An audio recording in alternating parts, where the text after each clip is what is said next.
It's Monday, February 7th in the year 2000, and it's my pleasure to be with Charles Ares, who's a 1952 graduate of the University of Arizona College of Law.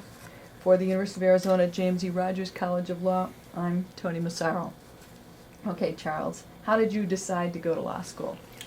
I really have no idea.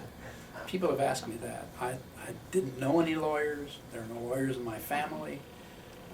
I think the closest I could come was that I had always thought of myself as being interested in politics. And the received wisdom was one way to get into politics was be a lawyer. And so I decided, actually before I went to college, that I was going to be, I probably would go to law school. It probably also had something to do with the fact that I was terrible at math, so. Usually it does. Why Arizona? Because it was here. It was my home. I lived here. And the only financial support I had to go to college was the GI Bill. So I came to Arizona. How hard was it to get into law school at that time? Not hard at all. No admission standards. How many students were in your class, and what were they like? Well, I came into law school as part of the veterans wave after the Second World War. And so there was the classes were larger than usual. And but for our time was a large class. It was 108 students in the first year class when I started. I think that 108 is right. And I don't know that we were the largest one, but we were close to it. They began to drop off after that as the pool of veterans was soaked up. But there were 108 started that class.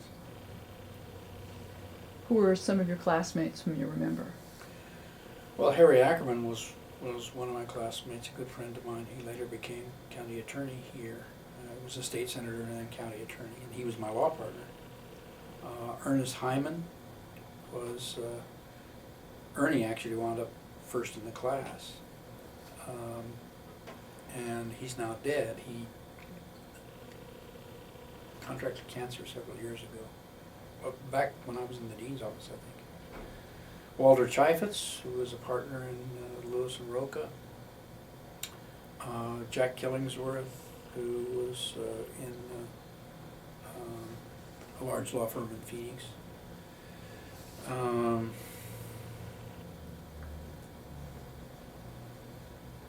Henry Kiker was a member of that class. Henry was the son of a ultimately Supreme Court justice in New Mexico. Henry was a great debater on the campus. He and I were moot court partners. And he was a member of the class. Nancy Fulbright was a member of that class. I think Nancy may have been, I'm not sure of the rankings, she was something like third in the class. Her father had been a lawyer in Florence. Eldon Clausen was a member of the class. Eldon ultimately became general counsel for Beacon and Storage International Company. Those are the ones that come to mind now. I'd have to sit down and look at the list. There were not very, I guess Danny Caracchiola was probably, I'm not sure if Dan was in that class or the class behind us. He may have been in that class. How many women? Well, I think Nancy was the only one who started with us. I think Nancy Fulbright. I think Elena Cantor had been in the class, I think, ahead of us, and then she was married and had a baby while she was in law school. I think she dropped back a half a year or something like that. And I think she's listed as a member of the class. Joanne Diamus was not in our class, but I think she was in the class behind us, and she may have accelerated a bit and come up, but I don't think she was in the class of 52. I really should, look at that list and I could point them out. But there was only really, it was typical at that time. There would be one woman in the class. Did everyone pass, or was this a No. look? How did that go? Well, it was in the old days, and you didn't have any admission standards. Anybody who came through college could get in. And as I recall it, there were something like 35 of the 108 graduated. The rest dropped away, either flunked out or ran out of money or didn't like it or something like that. but 35 of us finally graduated. Was Castro in your class? No, he was ahead of me. I can't remember. He wasn't even around the law school at that time. Fred Marcus was, I guess, a year ahead of me. He was in the class ahead of me. Was there summer school then? I don't know. I can't remember. I think there I think there must have been, because you could accelerate by taking summer school sessions. So there was. I know there was. I just didn't do it. I had to work. I worked in construction in the summertime because I could make money. Mm-hmm. You participated in moot court, you said? Yep, that's the only real extracurricular activity we had, because we didn't have a law review. Were there clinical programs of any sort? No. So the only kind of practical experience you got was... We had a trial practice course, which was all simulation. No, there were no clinical courses at all.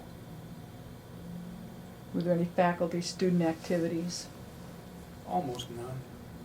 There were a couple of the faculty were interested in the legal fraternities. Lester Fieser was very active in the Phi Delta Phi fraternity, but that was social. There weren't any. This was sort of characteristic of law school at that period in history. There was a real division between students and faculty, and very little fraternization. Who were your first-year professors? Well, Lester Fieser taught torts.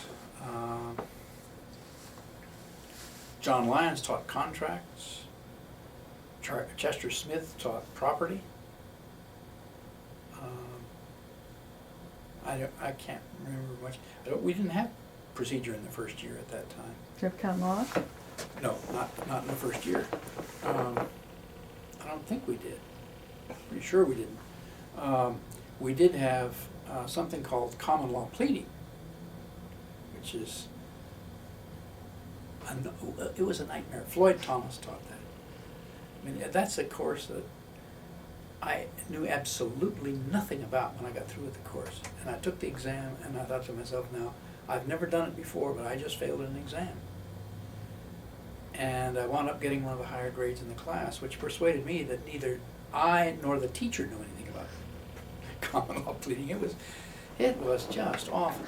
It was awful. Even the vocabulary was ancient, and it was a nightmare. Who would you have for criminal law? Oh, that's the other course.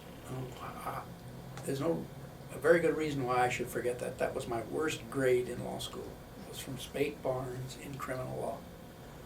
It was our first exam, and I didn't budget my time on the exam, and wound up with half the exam to go and an eighth of the time left. And it was a disaster. Who was your favorite teacher? Well, a couple of them, I guess. I really loved John Lyons because he was so organized and so civil. Most politest teacher I ever saw in my life. He was good. I mean, it was a good course, very systematic, very organized. I learned contracts in a way that nobody teaches contracts anymore, and probably was not realistic even then. But it was very, very straightforward and cut and dried. But he was good because for me he was the epitome of the great common law lawyer. Lester Fieser, who taught torts, had gone to Harvard, and he taught at Minnesota before he came down here. And Lester was one of the laziest people I ever knew. I don't think he was working very hard at anything anymore, but he had one great attribute. He knew how to ask questions. He almost never had an answer, but it didn't matter because he knew how to ask the right questions. And I learned a lot from him, mainly because he would ask the questions, but if you wanted to figure out what an answer was, you had to go do the work yourself. So I did a lot of extra work, and I learned how to get outside the confines of the casebook. And I thought Lester was wonderful in that respect. Claude Brown, who then was on the faculty when I came back as dean, was one of the most rigorous, toughest, hardest teachers I ever had. He was a master at the so-called Socratic dialogue, and he was really good. He just petrified the students.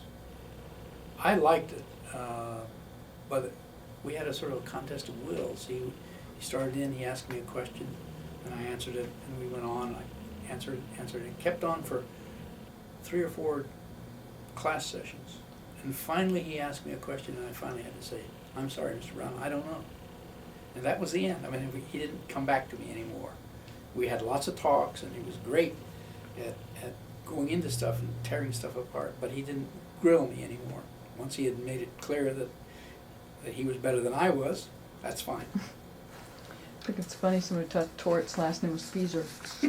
Right. I'm sure he took a lot of ribbing about that, Mr. Tort Fieser. Yep. What were the job prospects like getting out of school? Well, they weren't very good, because there were just a few fairly large firms, mostly in Phoenix. There were a few jobs down here, but not very many. I was sort of spared that to some extent, because I got the clerkship, and that made all the difference in the world to me. But I think most of the people who graduated from the law school did pretty well. And I have to say, I think the law school was as I've described it, as a Rocky Mountain Western law school. But I think they got pretty good education in terms of analysis, of hard thinking. There was not much breadth to it, but the training in analytical thinking was good. I mean, Claude Brown was about as good as you could get in that respect, I thought. So, and I think the people who came through the law school in that period, they had to be pretty good to survive the kind of bloodletting that went on in law school to avoid getting bad grades. And I think they did. I think they did okay. What was the bar exam like? Horrible. Horrible. I didn't take it when I first graduated because I had to go back to Washington to my predecessor as a clerk had Army duty, and so I had to go early, so I didn't take the bar. I came a year later, and by the time there I'd been sitting at the U.S. Supreme Court thinking great thoughts, looking at great cases, and I come back to take the bar exam, and it was just horrible. And I was tired, and I sat through Chester Smith's review course, which was a very good course, but it was just excruciating. And I just barely made it through the bar, I think. Was it a 2-day or 1-day? 2 days, at essay? least 2 days, yeah. And it was, it was an endurance contest. You had to be very careful about time, and it was, although I believe that in the existence of the bar exam, I think it was done so badly that it was not a test of much of anything except your stamina. It's another thing that hasn't changed. Not very much, and one of the things that just always amazed me was that they spent the hours that it takes to grade all those stupid exams. And if they're looking for somebody who's not able to do the fundamental stuff, you could spot those, just do a spot check of the exams, and not after. You read everybody's paper, read one question. If they act as though they're in the ballpark, put them in the pass group. Right. Focus on the ones who are not doing well. But they've never done that. I don't know why not. Me neither. I think a lot of this has been answered.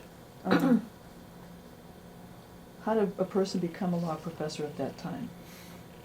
I can't tell you that. None of the students has been able to. How did they become a law professor at that time? Well, I'll tell you how. One, John Lyons had been a Superior Court judge, and I think for somebody of his cast of mind, becoming the dean of the law school was the next step. I think he was fine. I mean, you either had a choice, you ran for public office, a higher public office other than the Superior Court judge, or you did something like that, unless you went to practice law. Floyd Thomas had been a county attorney in Iowa, and I think to some extent they were middle-aged lawyers who decided they didn't want to practice law anymore, They weren't ready to completely retire, or couldn't completely retire, but being a law professor looked like a pretty easy life. Were they publishing a lot? No, no, virtually none. Any kind of significant committee responsibility? No, no, it was a, as I say, it was a dean-run school at that time, because they were all perfectly happy to let the dean do it. So the major, did you have papers during the year or just the final exams? Just the final exam. Were they mostly essay? Mm-hmm. All essay. Now, we were rigorous, we didn't have any multiple choice.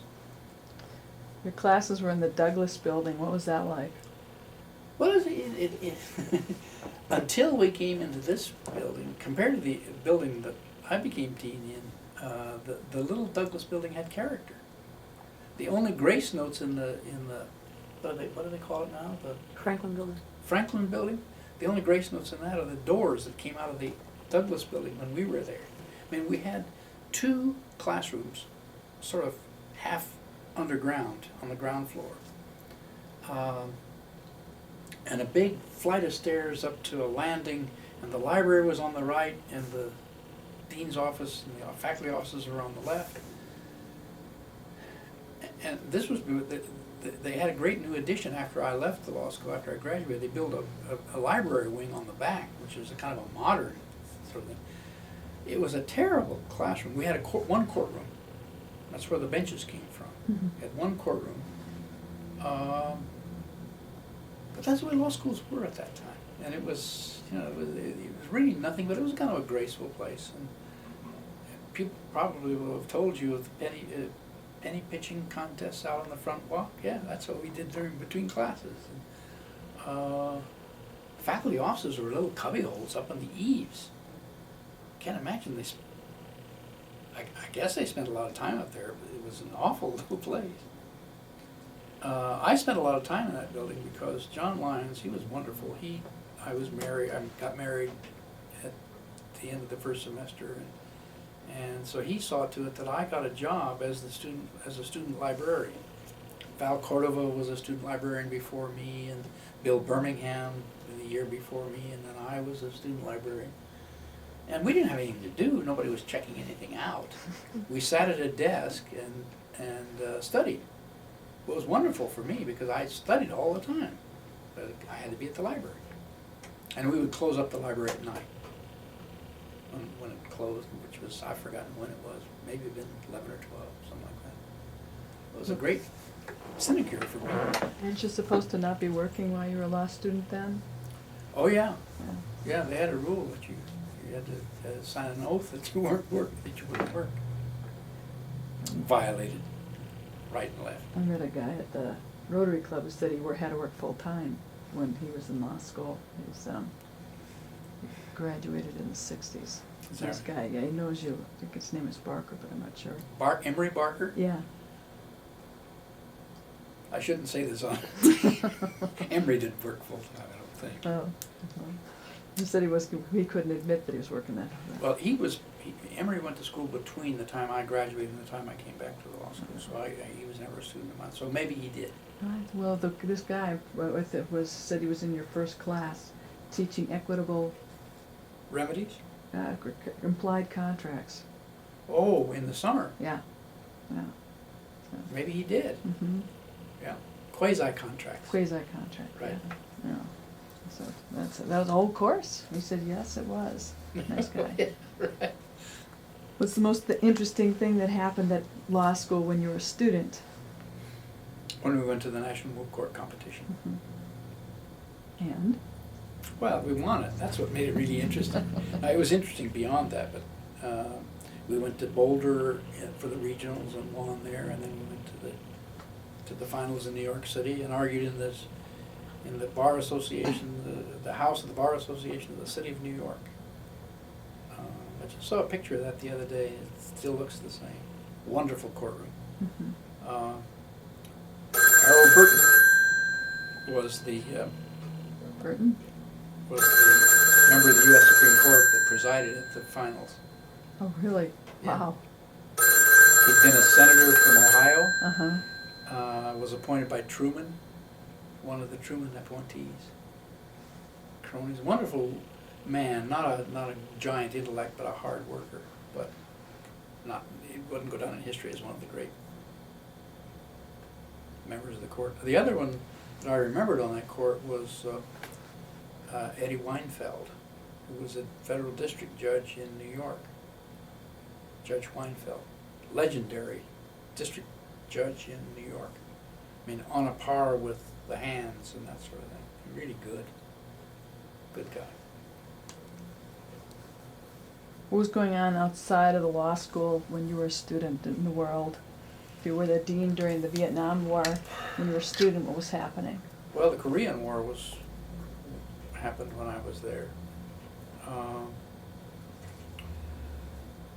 Douglas MacArthur got fired. I remember that very well because I remember somebody had a radio in the lounge, in the student lounge in the little Douglas building, and I remember a group of us standing around listening to one of MacArthur's speeches when he came back. And there were sharp divisions in the student body between those who thought Truman had done just the right thing and those who thought it was an outrage. But that was the politics that was going on. The Truman administration was, there was lots of so-called scandals. Nothing, we didn't know what scandal was, as we learned later, but it was scandalous enough. It was things were a little loose and a little corrupt here and there. And Truman was in very bad odor. It's really one of the more remarkable turnarounds to hear people talk about what a great president he was. But that was during that period of time when I was in school. Racial segregation in the schools was beginning to be a major issue. I know that Stuart Udall in particular, here in this community, was active early in an organization called Civic Unity, as I recall it, and they were the classic guys who came back from the war having been liberalized by their experience, and who then began to try to liberalize the community, particularly on matters of race. And so that was going on. And we were building up to Brown versus the Board, which was argued in the 52 term when I was at the Supreme Court. So those things were bubbling along, and there was a lot of that. There was a lot of anti-communist stuff going on at that time, and it was infecting politics on a local level, so that if you were thought to be very liberal, you pretty quickly began to be called red, that sort of thing. So it was a tough time politically. To move ahead back to when you were dean, that was a time where a lot of changes in the racial composition of the student body occurred. Talk to me about that a little bit. Yeah, well, it was clear that clearly the student body was largely Caucasian. There had been people like Raul Castro went through here. Val Cordova had been a very good student. Ultimately, became a federal judge. Raul became a Superior Court judge, and then a governor and an ambassador. And Raul is one of the great stories of our time. Really, this guy came across the border at Naco, and Raul never forgot his Hispanic origins, his Mexican origins, and in fact, he was pretty testy about that sort, and still is, to a large extent. But he fought his way up, and he made a name for himself through sheer determination. But there weren't very many Hispanics, and virtually no blacks, one or two in the state bar, I suppose. And one of the things that I'd come from New York City, and I remember making a speech to the local bar association saying that we were going to recruit members of minority groups because it was the right thing to do. It was no longer acceptable to have a legal profession in which there were no brown or black faces. Just wrong. I mean, that couldn't be the product of natural forces. It had to be artificial in some way. So we were going to recruit people. We tried to make as hard as we could the proposition that recruiting them and getting them admitted to the law school is one thing. Having them successfully graduate is another. And on that, the standards we're going to do our very best to keep the standards the same. And it just happened, I think, that it came at a time, I don't claim responsibility for that. The young faculty members who came in shared that view, but it was at a time when minority group members were becoming more self-conscious and seeing themselves as having been excluded and wanting to change it. So they began to come. I think the best thing we could say we did was to make it clear that this was a hospitable place, that it was a place that wanted them and would not make it unnecessarily hard for them to survive. What about Asian Americans? Never had to. There weren't very many students, and we didn't have. You didn't have to urge them, I don't think, to become members of the profession. One of the brightest of those was a high school classmate of mine, Harry Jim. He went to Harvard. He didn't even come here to law school. But we had the Dons that they came to law school. I don't think we specifically focused on them in terms of recruitment, though our proposition was any minority group member should be treated just the same as anybody else when they come to law school. You thought of the law school as having some identification, particular identification with issues of tribal law, connection to the Native American tribes? No, I don't think we can say that we did. We didn't do a very good job of that. The university was sort of at a disadvantage in that respect with respect to the major tribes, like the Navajos, because they're a great distance. And I think Arizona State University had done a better job in connecting with the Navajo tribe. We didn't exploit the tribes that are around indigenous to this part of the world. I don't know that we ever have, although we've done a lot more work with those tribes. But I don't think we did as good a job at that as we should have. We did work with what was called DNA, which is a legal services program on the Navajo reservation under the poverty program, and I was on the board of directors of that when it was first created on the Navajo reservation. And I tried to talk people like Peterson Zaw, who ultimately became president of the Navajo Nation.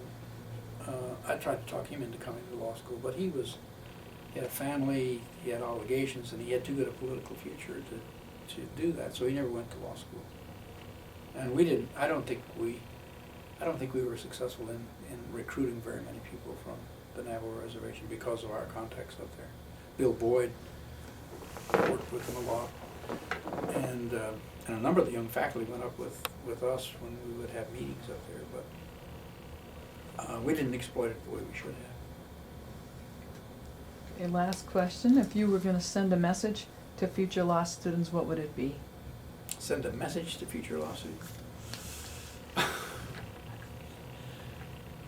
Well, I think the message would be that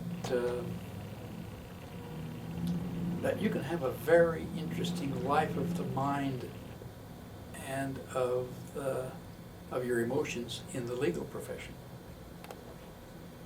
It opens the door to a multitude of opportunities. You don't have to go in any one particular direction. It's just, and my message would be that this is a great opportunity, but you have to prepare yourself before you get here by being very well educated.